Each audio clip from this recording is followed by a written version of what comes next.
नमस्कार। आज मैं फिर आपके समक्ष अपराध की एक और घटना लेकर उपस्थित हुआ हूँ। ये भी उसी कालखंड की है जब अपराध अपने चरम पर था।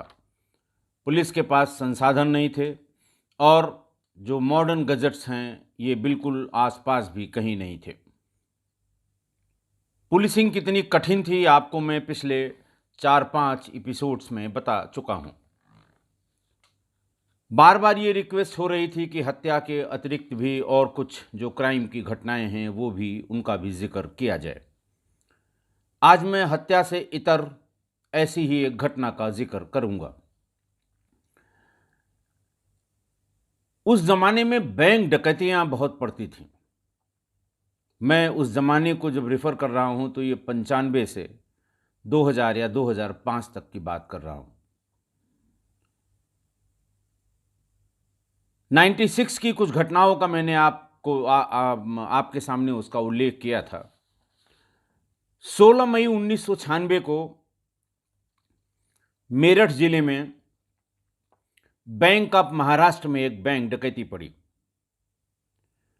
छिपी टैंक क्षेत्र के बैंक ऑफ महाराष्ट्र के कैशियर और गार्ड को गोली मारकर 5 लाख रुपए बैंक से लूट लिए गए।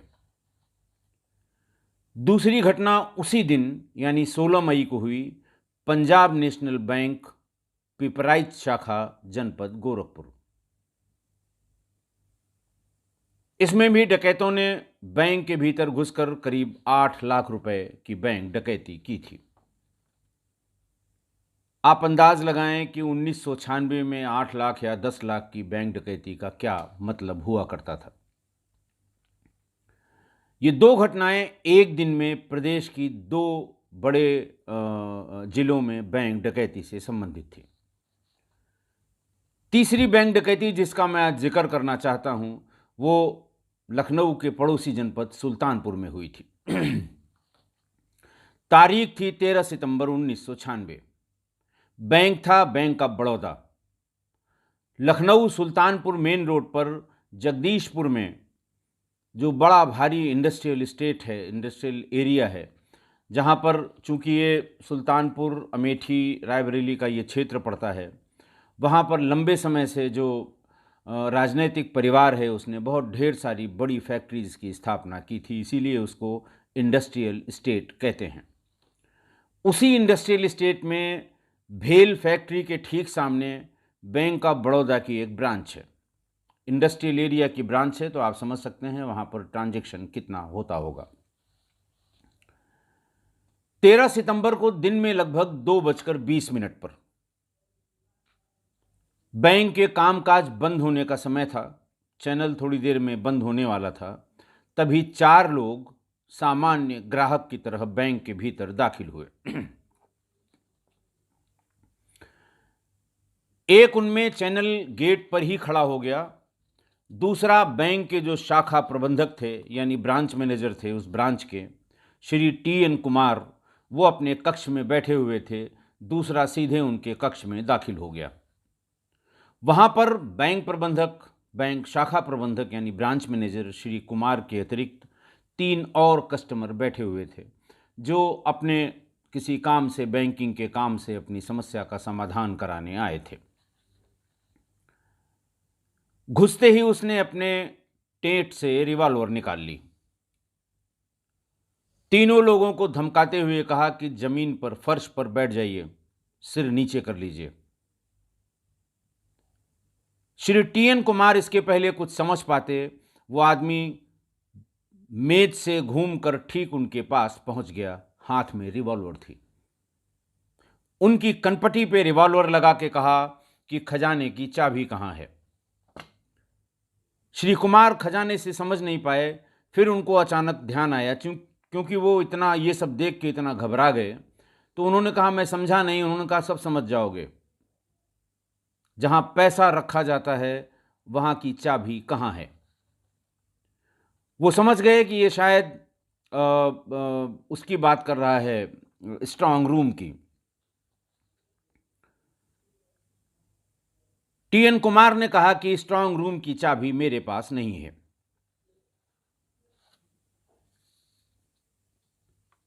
अपनी रिवॉल्वर जो उनकी कनपटी पे उसने लगा रखी थी उसको थोड़ा और प्रेस किया। उसने कहा, निकाल दो, नहीं गोली मार दूंगा। घबराते हुए टीएन कुमार ने कहा कि आप चेक कर लें, मेरे पास उसकी चाबी नहीं है। उसने दोनों जेब में हाथ डाला जल्दी जल्दी और उनके सामने जो मेज में उनका ड्रायर था, ड्रायर को खींचा, उसमें कहीं चाबी नहीं थी। रिवॉल्वर को लहराते हुए या उससे इशारा करते हुए उसने कहा, तुम भी अपनी मेज से, कुर्सी से उठ के बाहर आओ। जहां ये तीनों लोग बैठे हैं तुम भी फर्श पे बैठो, सिर नीचे रखना।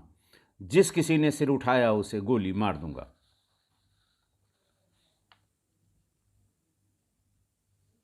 इसी बीच में जो लुटेरा चैनल गेट पर खड़ा हुआ था उसने गेट को बंद कर दिया। बीच में एक आध कस्टमर जो अगर आए तो उनको ये कह के वापस कर दिया कि बैंक बंद हो गया है। अगर फिर भी किसी ने कोई बहस की बात की कि साहब हमें चेकबुक लेनी है, हमें और 100 काम होते हैं पैसा निकालने के अलावा, तो चैनल खोल के उसको भीतर किया और जैसे ही वो भीतर आया उसको अपनी टेंट से निकली हुई रिवॉल्वर को लगाया और उससे कहा, खबरदार, सामने जो बैंक मैनेजर का चैम्बर है वहां तक बिना पीछे मुड़े हुए चले जाओ। वहीं से आवाज लगाई, सर एक मुर्गा और आ गया। ब्रांच मैनेजर के चैम्बर में जो लुटेरा था वो उसको वहीं पर बैठ जाने के लिए कहता है और कहता है कि सिर ऊपर मत करना। तीसरा लुटेरा उसके बाद वो वहीं गेट पर खड़ा रहता है, आने वालों को बताता है, कोई जिद करता है तो भीतर करके बैंक मैनेजर के चैम्बर में भेज देता था। तीसरा लुटेरा वो करंट कैश के काउंटर पर पहुंचा। कैशियर से कहा कि तुम सिर झुका के काउंटर के नीचे बैठो, मैं उधर आता हूं। पीछे आने का रास्ता उसने बताया, जो छोटे छोटे दरवाजे होते हैं, अपने आप खुल जाते हैं, बंद हो जाते हैं, उनसे होके वो पीछे पहुंच गया।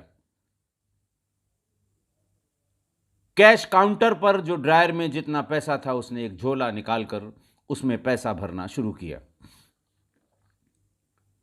इसी बीच चौथा लुटेरा वो head cashier Shri VP Mittal के पास पहुंचा। इतनी देर में पूरे बैंक को पता लग गया कि डकैत घुस आए हैं।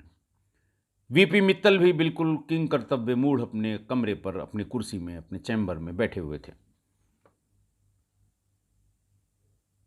उनको भी वही गन पॉइंट पे लेके उसने कहा कि तुम्हारे मैनेजर ने बताया है कि खजाने की चाबी यानी स्ट्रांग रूम की चाबी तुम्हारे पास है। चुपचाप चलकर स्ट्रांग रूम खोल दो वरना गोली मार दूंगा। उन्होंने ड्रायर खोली, उसमें स्ट्रांग रूम की चाबी निकाली और सर झुका के स्ट्रांग रूम की तरफ चले गए। पीछे पीछे वो चौथा लुटेरा उनके कमर के पास रिवॉल्वर को लगाए हुए कहता रहा, चलते रहो। मित्तल साहब ने स्ट्रांग रूम का ताला खोला, भीतर दाखिल हुए और वहाँ पर अलग अलग जो डिनोमिनेशन के नोट्स जैसे रखे जाते हैं वैसे रखे हुए थे। लुटेरे ने अपने कंधे से एक बड़ा बैग उतारा और उनसे कहा कि इसमें भरो, पहले 100 की नोट भरो। 100 की गड्डियों से वो पूरा भर गया जो उसका बैग था। बाकी और कोई साधन नहीं देखा। अगल बगल देखने पर एक और पुराना बैग वहां पर रखा हुआ मिल गया। उसको उठाकर लाया और मित्तल साहब से कहा कि इसमें भी बाकी डाल दो। पहले 100 की, फिर 50 की, उसके बाद 20 और 10 की। दूसरा बैग भी उसका भर गया। उनको भी कहा कि जमीन पर नीचे देखते हुए बैठ जाओ, खबरदार पीछे मुड़कर मत देखना। स्ट्रांग रूम का जो ताला बंद किया गया था वो ताला चाबी उसने अपने कब्जे में कर ली। हेड कैशियर वीपी मित्तल को भीतर बंद करके बाहर से ताला बंद कर दिया। बाहर निकलकर करंट कैश काउंटर पे जो पैसा इकट्ठा कर रहा था लुटेरा, उसको इशारा किया। वो दोनों बाहर लॉबी की तरफ आ गए। हल्की सी सीटी बजाई। गेट पर जो खड़ा हुआ लुटेरा था उसको समझ में आ गया काम हो गया। लेकिन सीटी की आवाज़ शायद ब्रांच मैनेजर के कमरे में बैठे श्री टी.एन. कुमार को नहीं सुनाई पड़ी। श्री टी.एन. कुमार के कक्ष में जो लुटेरा था उसको नहीं सुनाई पड़ी।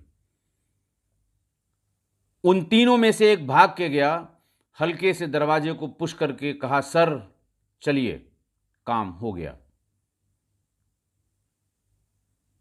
फिर वो चारों चैनल से बाहर आ गए और बाहर निकलते समय उन लोगों ने चैनल में ताला बंद कर दिया।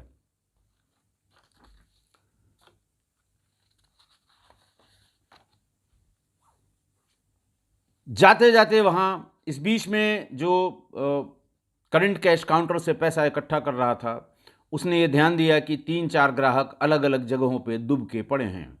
2 उसमें कुर्सियों के नीचे थे, एक कहीं आड़ में ओट में बैठ गया था। उन तीनों को भी निकाल कर ब्रांच मैनेजर के चैम्बर तक पहुंचा के अपने जिस लुटेरे को वो सर संबोधित कर रहे थे सब, उस लुटेरे के कब्जे में कर दिया। जाते समय उनके पास कुल 3 बैग थे। 2 बैग वो जिसमें करेंसी चेस्ट या स्ट्रांग रूम, उसमें जो पैसे निकाले गए थे वो था, और तीसरा बैग जिसमें छोटे डिनोमिनेशन के और 54-58 टाइप, वो एक बैग भरा हुआ जो कैश काउंटर से इकट्ठा किया गया था। जाते जाते जोर से कह गए कि अगर किसी ने पीछा किया या हल्ला किया, वापस लौट के गोली मार दूंगा। अभी हम लोग यहीं पर हैं, पुलिस हमारा कुछ नहीं कर सकती। जो जहां था वहीं दुबका रहा। करीब 20 मिनट बाद कोई ग्राहक आया जिसने चैनल के बाहर से ही आवाज़ लगाई कि भाई चैनल खोलिए, मुझे पासबुक अपडेट कराने के लिए बुलाया गया था। जो ग्राहक फंसे थे और जो कर्मचारी थे उन्होंने झांक के देखा, जेन्युइन कस्टमर था जिसको वो लोग जानते थे। उनकी जान में जान आई कि लगता है वो सब चले गए तभी ये गेट तक पहुंचा है। एक एक करके वो बाहर आए और उन्होंने कहा कि अगल बगल देखिए, बैंक में डकैती पड़ गई है, डकैत अभी अभी निकले हैं।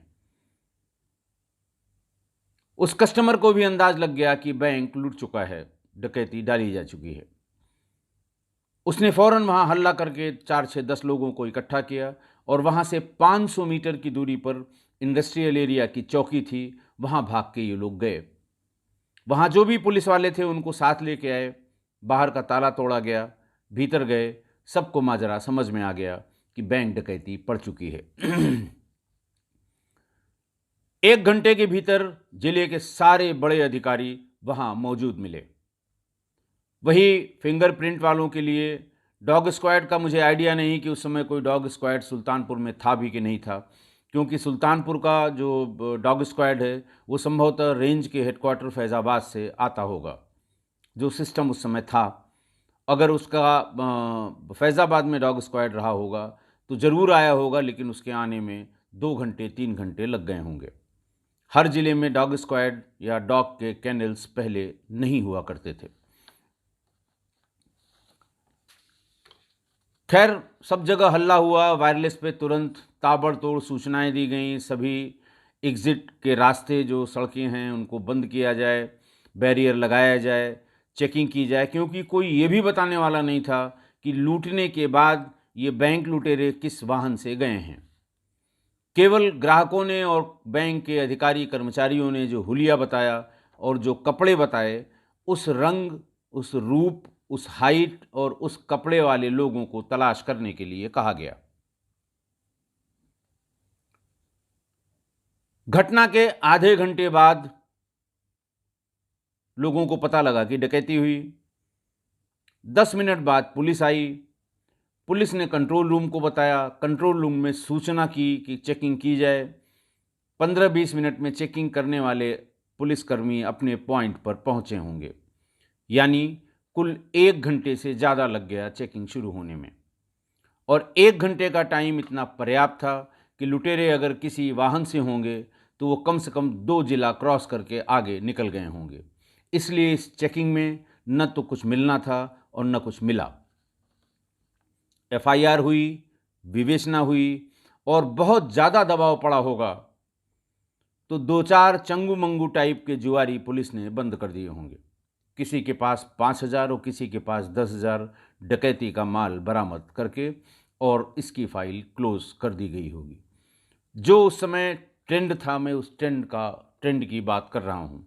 मेरे पास इस तरह का कोई डाटा नहीं है कि उस बैंक डकैती का हुआ क्या, लेकिन जो होता था वो मैं बता रहा हूँ कि 2-4 इस तरह बंद हुए होंगे, 5,000 एक के पास, 2,000 एक के पास, 10,000 एक के पास दिखा के, और उसके बाद फिर ये बैंक डकैती की ये फाइल पुलिस के रिकॉर्ड्स में विलोपित हो गई होगी। एक बात मैं यहाँ और कॉमन ट्रेंड आपको बताऊं कि जिस थाना क्षेत्र में कभी बैंक डकैती होती है, चूंकि बैंक डकैती को उस समय सबसे सनसनीखेज अपराध माना जाता था। बैंक डकैती में एक दिक्कत और होती थी कि पब्लिक को, अगर वो ग्रामीण क्षेत्र की है तो पब्लिक को ये लगता था कि हमारा ही पैसा डकैत लूट के ले गए हैं, पता नहीं हमारा पैसा वापस होगा कि नहीं होगा। मैंने बताया कम्युनिकेशन का कोई साधन उस समय नहीं था, कोई एंड्रॉयड फ़ोन नहीं थे, अखबार के सिवा और दूरदर्शन के सिवा समाचार से कनेक्ट होने का कोई दूसरा साधन नहीं था। डकैती की सूचना जैसे ही अखबार में पब्लिक देखती थी, बैंक में टूट पड़ती थी। उसको ये लगता था कि हमारा जमा किया हुआ पैसा ही डकैत शायद ले गए हैं। कानून व्यवस्था की स्थिति उत्पन्न हो जाती थी, इसलिए इस अपराध को उस समय सबसे सनसनीखेज अपराध माना जाता था। मैं उसी कालखंड की बात कर रहा हूं जिसका बार बार जिक्र करता हूं। जो जिस थाना क्षेत्र में बैंक डकैती पड़ती थी, उस थाना क्षेत्र में कम से कम या उस जिले में जुआरियों के अड्डे बंद हो जाते थे। लोग जुआ खेलना बंद कर देते थे। बड़ी बड़ी फड़ जो लगती थी, जो धंधा होता था जुए का, वो एकदम बंद हो जाता था, क्योंकि ये ट्रेडिशन रहा कि जब बैंक डकैती पड़ी और पुलिस नाकामयाब हुई बैंक डकैतों या बैंक लुटेरों के आसपास तक पहुंचने में भी, तो उसके लिए वो मुखबिरों से तुरंत कहती थी, देखो बड़ा जुआ कहाँ हो रहा है। अगर मुखबिरों की सूचना सटीक बैठ गई, बड़े जुए के अड्डे पे पुलिस ने रेड की, 4-6-10 लोग मिल गए और जुए की फड़ पे 50-60 हज़ार रुपये कैश मिल गए। जो हुलिया बताया गया, उस हुलिया के 2-3 चंगू मंगू जो जुआ खेलते मिले थे, वो बैंक डकैती के अभियुक्त हो जाएंगे और फड़ में जो पैसा मिला था वो उसमें बराबर बराबर डिस्ट्रीब्यूट करके बैंक डकैती में लूटी हुई रकम बता के दाखिल कर दिया जाएगा और वो सब जेल चले जाएंगे। ये कॉमन ट्रेंड था उस समय, जब बैंक डकैती के अभियुक्तों को नहीं पकड़ पाती थी पुलिस और दबाव बहुत ज़्यादा हो जाता था, अधिकारियों का भी, ऊपर से भी और पॉलिटिकल भी। कप्तान को जब ये लगता था कि हमारी कुर्सी जाने वाली है या हमको अब टारगेट किया जाएगा, एक के बजाय महीने में 2 अगर बैंक डकैती हो गई तो आप समझ लीजिए जुआरी बंद हुए।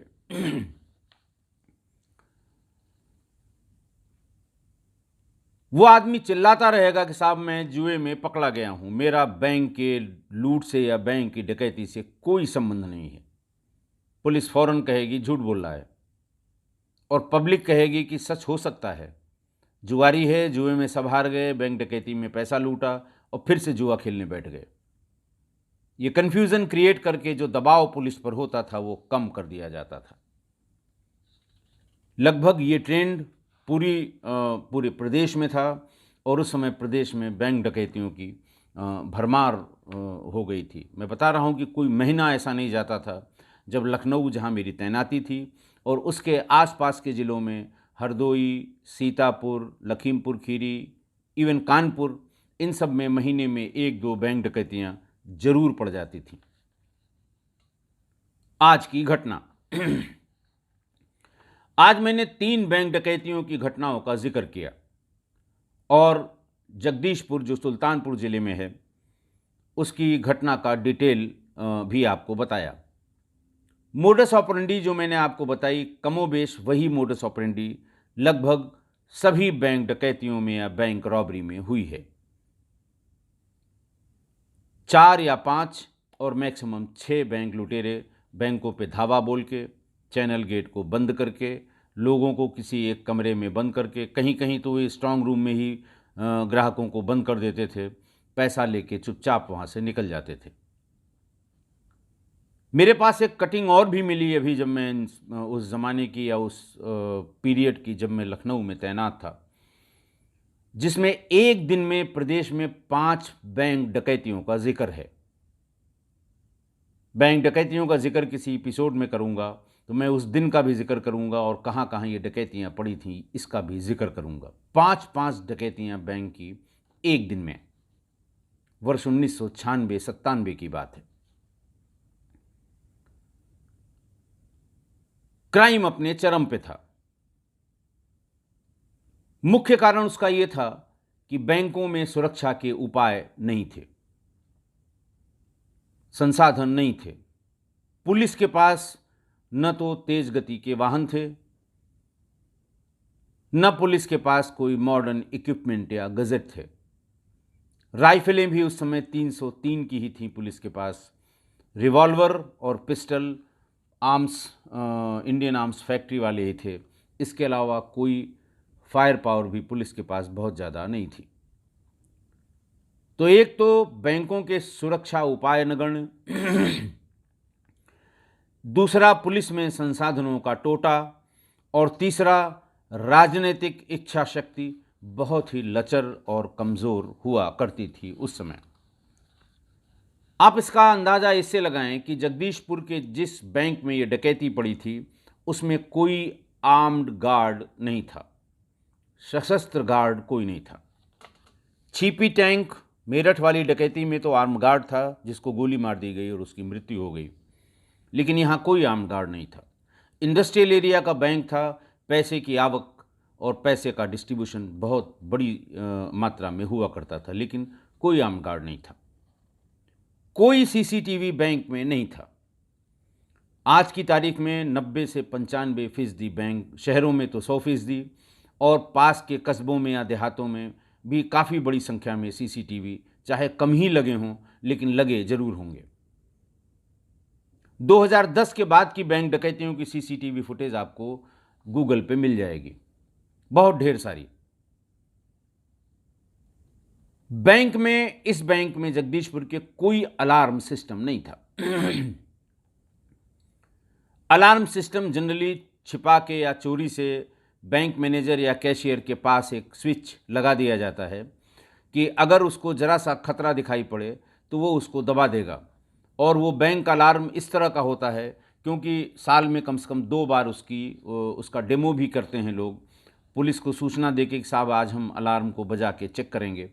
तो उसकी आवाज़ है या जो उसकी तीव्रता है उसको सुन के आसपास के जो बाज़ार के लोग हैं वो जान जाते हैं कि बैंक पर कोई आफत आई है, भीड़ इकट्ठा करते हैं, और तब ऐसा होना संभव नहीं होता जो जगदीशपुर की घटना में हुआ था। लेकिन जगदीशपुर में कोई अलार्म सिस्टम उस समय नहीं था जिस समय ये डकैती पड़ी थी। बैंक में बैंक मैनेजर के सिवा कोई भी लैंडलाइन फ़ोन नहीं था।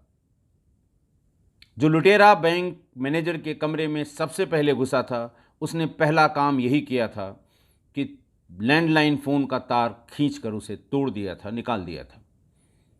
उसके बाद कम्युनिकेशन का कोई साधन नहीं था, चोरी से या सामने से कोई किसी को बता नहीं सकता था।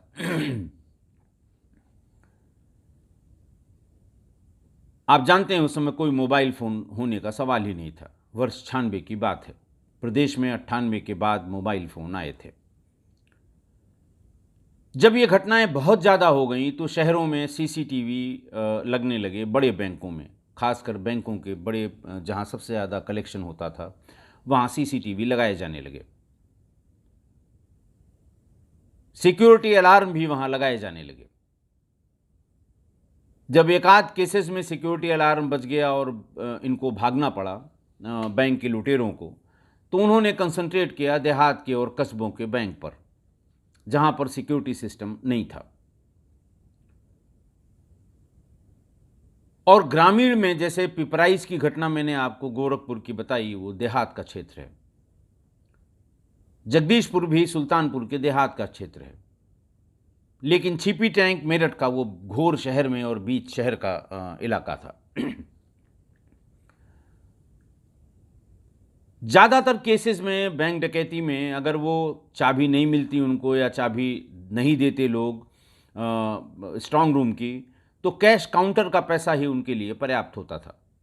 4-5 लाख रुपए कैश काउंटर में मिल जाते थे, क्योंकि उस समय एटीएम नहीं थे। अगर किसी को 1,500 रुपये भी लेना है तो उसे बैंक में लाइन लगानी पड़ती थी, टोकन मिलता था।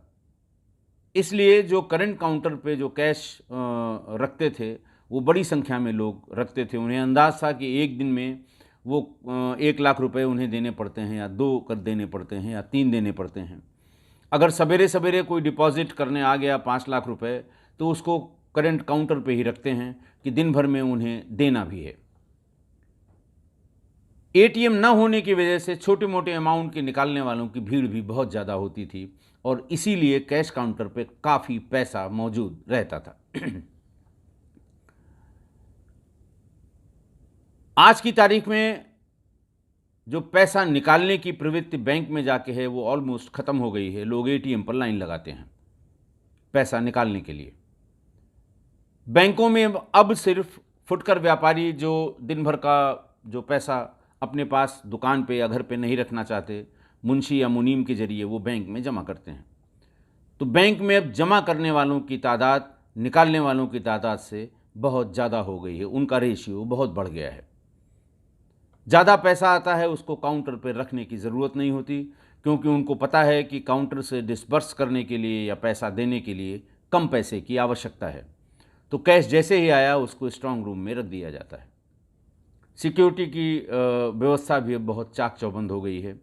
अच्छे अलार्म सिस्टम लगाए गए हैं और सीसीटीवी हर तरह से चारों तरफ बैंकों में, छोटे बैंक या बड़े बैंक, उनमें लगा दिया गया है।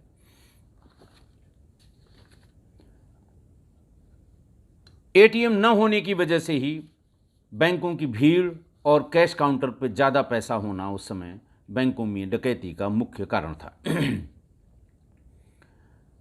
अब ये एटीएम कब आए और ये भीड़ बैंकों से हटके एटीएम तक कैसे पहुंची, ये भी आपके लिए जानना जरूरी है। दुनिया का पहला एटीएम 27 जून 1967 को नॉर्थ इंग्लैंड में एनफील्ड में लगाया गया और इस एटीएम को लगाने का श्रेय बार्कलेज बैंक को जाता है, जो आज भी है, जिसकी शाखाएं भारत में भी बहुत मौजूद हैं। एटीएम का आविष्कार ही स्कॉटलैंड के रहने वाले जॉन शेफर्ड बैरन ने इसका आविष्कार किया था, क्योंकि उस ज़माने में भी यूरोप में और अमेरिका में बहुत बड़ी संख्या में पैसा निकालने के लिए लोग बैंक में, क्योंकि पैसा बैंक से निकालना ये बैंक के लिए बहुत प्रॉफिटेबल बिजनेस नहीं है, लेकिन उनकी केयर करना और उसमें काफ़ी समय बैंकों का व्यतीत होता था। तो ये कहा गया कि पैसा निकालने का एक सिस्टम अलग कर दिया जाए, ताकि जो हमारी बैंकिंग में जो हमें ज़्यादा ज़रूरत है पैसा जमा करने की, उसके लिए उसको हम ज़्यादा फैसिलिटेट कर सकें। भारत में पहला ATM Hong Kong and Shanghai banking corporation, जिसको HSBC कहते हैं, आज भी हैं बहुत ढेर सारे बैंक, इन्होंने मुंबई में 1987 में पहला एटीएम लगाया था। लेकिन ये सिर्फ अपने बैंक और उनकी शाखाओं के लिए था, जिनकी संख्या 150 या 200 रही होगी। लेकिन वो सक्सेसफुल रहा, लोग वहाँ भीड़ लगाने लगे, बैंकों से भीड़ आधे से भी कम हो गई, पैसा जिनको निकालना है वो एटीएम पर जाने लगे। अलग अलग बैंकों ने ये प्रयोग किया, लेकिन ये प्रयोग फेल हो गया। 2003 में नेशनल फाइनेंशियल स्विच NFS, इन्होंने एक सिस्टम डिवाइस किया सिंगल नेटवर्क का। 30-35 बैंकों ने नेशनल फाइनेंशियल स्विच में एक नेटवर्क पर सारे बैंकों को जोड़ा और फिर उनके एटीएम का ऑपरेशन शुरू हुआ। 2006 के बाद शहरों में वो 4 और 5 में एटीएम लगने शुरू हो गए। आपको शायद ये भ्रम हो कि जो नेशनलाइज बैंक थे, state bank of India, Punjab national bank, bank of Baroda, शायद इन्होंने पहला एटीएम इस्टेब्लिश किया, लेकिन ऐसा नहीं है। HSBC ने सबसे पहला एटीएम इस्टेब्लिश किया हिंदुस्तान में। 2006 के बाद इनकी संख्या बढ़ने लगी धीरे धीरे शहरों में, और आज की तारीख में शहरों के अलावा सारे बड़े बाज़ारों में और कहीं कहीं छोटे छोटे कस्बों में भी आपको एटीएम मिल जाएंगे। इससे बैंकों पर भीड़, बैंकों का भार, काउंटर पे जो करंट काउंटर हुआ करते हैं उसमें कैश बहुत कम मात्रा में रखने की ज़रूरत होती है, और इसीलिए शायद रिस्क लेकर कम पैसा लूटने की हिम्मत अब नहीं रह गई है, और इसीलिए बैंक डकैतियाँ बहुत कम हो गई हैं। बंद तो नहीं हुई हैं, लेकिन जैसे एक एक दिन में मैंने बताया 5-5 बैंक डकैतियाँ प्रदेश में होती थीं।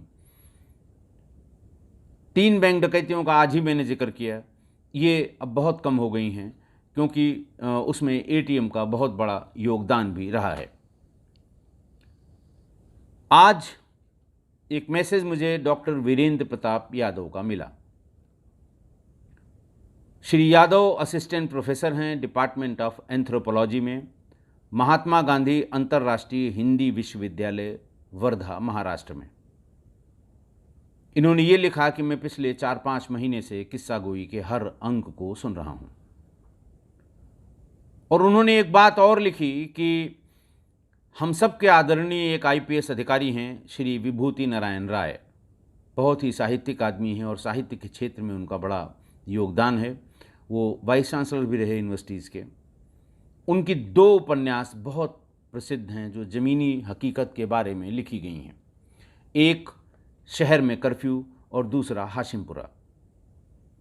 श्री यादव ने ये लिखा है कि किस्सा गोई का कथानक, किस्सा गोई की जो स्क्रिप्ट है या जो मैं आपके सामने प्रस्तुत करता हूँ, वो पूजनीय श्री विभूति नारायण राय साहब के इन दोनों उपन्यासों के बराबर है, या इनका कथानक ठीक वैसा ही है जैसे श्री विभूति नारायण राय ने आज का शहर में कर्फ्यू और हाशिमपुरा में लिखा है। मैं उनका हृदय से आभार व्यक्त करता हूँ। मैंने कभी सोचा भी नहीं था कि किस्सा गोई के कथानक को इतने बड़े राइटर या इतने बड़े साहित्यकार, जो इत्तेफाक से एक बहुत ही सक्सेसफुल पुलिस ऑफिसर भी रहे हैं, 2 भाई थे, एक हरियाणा काडर में, एक यूपी काडर में, और वो साहित्य की बड़ी संस्था चलाते हैं। साहित्यकारों में उनका बड़ा नाम है। उनके किसी उपन्यास के बारे में ये कहा जाएगा कि आपका कथानक उससे मिलता जुलता है। मैं उनका हृदय से आभार करता हूँ, और आभार ये भी कि वो बराबर सुनते रहते हैं, और आभार ये भी कि उन्होंने बहुत अच्छी तरह से मुझे प्रेरित किया कि आप इसे कंटिन्यू रखें, और जो ज़मीनी हकीकत आप बताते हैं क्राइम से, सामाजिक संरचना से, और जो समाज के लिए संदेश उसमें जाता है, और ख़ासकर उन्होंने कहा कि हिंदी साहित्य के शब्दों का जो प्रयोग किया जाता है आपके द्वारा वो बहुत अच्छा है। तो मैं फिर से आभार व्यक्त करता हूँ कि उन्होंने मेरी हौसला अफजाई की, उन्होंने मेरी हिम्मत बढ़ाई, उन्होंने मेरे काम को सराहा ताकि मैं और अच्छी तरह से आपके सामने इस तरह की घटनाओं को प्रस्तुत कर पाऊँ। आज के लिए बस इतना ही। बहुत बहुत धन्यवाद।